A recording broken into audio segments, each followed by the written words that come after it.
Text talk. Why we shouldn't worry about pooping once a day. How often do you poo? You might heard you should have bowel movements once a day. The truth is, if you poop anywhere from 3 times a day to 3 times a week, you're completely and totally normal.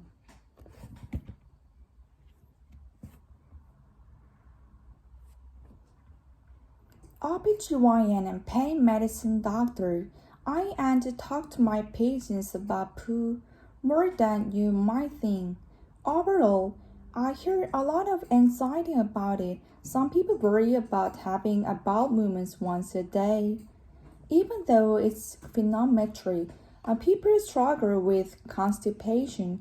Often they don't get treatments they need, and they can even turn to dangerous solutions such as colony cleanings. But for all the poop talk, there's one word I don't hear enough: fiber.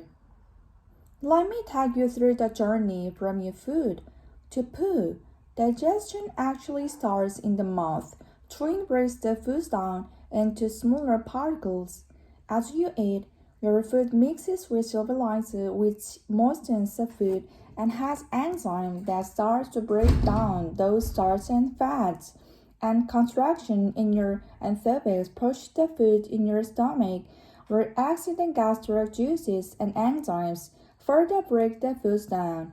The food then travel to the small intestine, where fat, proteins, carbohydrates, and micronutrients are the further breaking down with help from the pancreas, gallbladder, liver, and the microbiome. They can absorb across the small intestine and sends to the liver for processing, which left moves to the large intestine or colon, which has three main jobs: absorbing water and electrolytes, producing and absorbing vitamins, and forming and squeezing the material now called stool towards the rectum. When the rectum is full, it sends a signal to brain, and the brain takes into account whether it's a socially acceptable time to poo, and it is. It sends a signal to anal squamata to relax, and boom, you know what happens next. This process involves more than 10 organs and typically takes anywhere from 24 to 200 hours in healthy people, so it's helpful to think of poo is exactly what it is: all the stuff that doesn't get digested in this process. It is water, bacteria, dead cells, and mucus, all glommed together with fiber.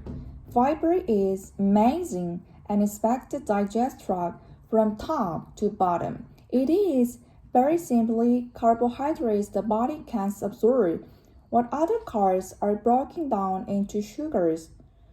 Fiber passes by, sort of motions along, with its kind of cool things.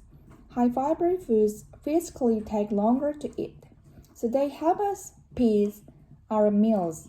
The bulk also slows down digestion, especially in the stomach, and make you feel full longer. Fiber also draws water into the stool, keeping it soft. Scratchy hard stool is, to put it mildly, unpleasant. It also increases bacteria mass. The water and bacteria together increase the body of the stool, which helps it move along. Fiber also slows absorption of sugars into the bloodstream and reducing absorption of fats, cholesterols.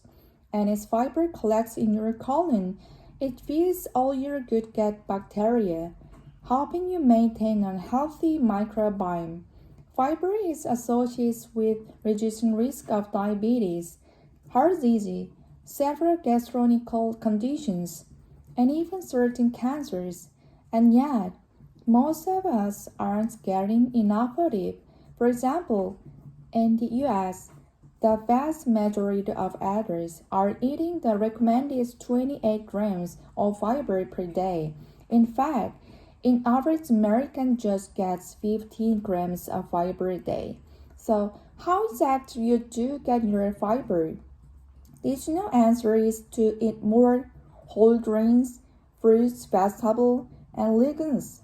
But I want to consider some more specific fiber-rich foods that I personally love: pear, sprouts, and blackberry, avocados and artichoke, high-fiber cereal, whole grains. My favorite is farro, lentil, kidney bean, chickpea, almonds, pistachio, and sunflower seed and other options. When it down, retrieve dough and happy pooping.